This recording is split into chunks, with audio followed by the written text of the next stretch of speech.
Training ও শিক্ষার অভাবের কারণে বিশ্ব শ্রমবাজারে বাঙালিরা সবচেয়ে কম বেতনে চাকরি করেন বলে মন্তব্য করেছেন পররাষ্ট্র উপদেষ্টা তৌহিদ হোসেন। রবিবার নীলফামারীর কিশোরগঞ্জে মাগুরা উচ্চ বিদ্যালয়ে শিক্ষক শিক্ষার্থী ও স্থানীয় সুধী সমাজের সাথে এক মতবিনিময় সভায় তিনি এই মন্তব্য করেন। তিনি বলেন, মানব সম্পদ উন্নয়নের কোনো বিকল্প নেই, আর মানব সম্পদ উন্নয়নের জন্য শিক্ষার উন্নয়ন ঘটাতে হবে। এর জন্য বাজেটে শিক্ষা খাতে বরাদ্দ বৃদ্ধি করতে হবে। পররাষ্ট্র উপদেষ্টা আরও বলেন, পর্যাপ্ত ট্রেনিং ও শিক্ষার অভাবে বিদেশি বাংলাদেশিরা সবচেয়ে কম বেতন পান। তাই যথাযথ শিক্ষার বিষয়ে শিক্ষার্থীদের পরামর্শ দেন তিনি। শিক্ষকদের প্রতি আহ্বান জানান, ইংরেজি শিক্ষার প্রতি গুরুত্ব দিয়ে তারা যেন শিক্ষার্থীদের পাঠদান করেন।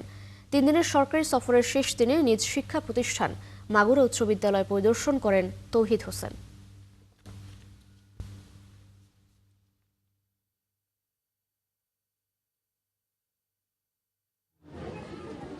প্রত্যেক দেশের লোকজন বেশি বেশি বেতন চাকরি করে, কারণ আমাদের ট্রেনিং এর অভাব, শিক্ষার অভাব, এবং শিক্ষার অভাবের কারণে আমরা শুধু বেস লেভেলের কাজ যেগুলো সেগুলোতে যাই, সেগুলিতে আবার আমাদের এখান থেকে যে ম্যান পাওয়ার এজেন্ট আছে তারা আমাদেরকে এক্সপেক্ট করে।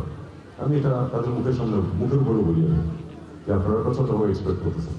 নেপাল থেকে মালয়েশিয়াতে একজন কর্মী যায় 1,25,000 টাকা, আমাদের এখান থেকে যায় 3,75,000 টাকা, একই কাজের জন্য একই বেতন।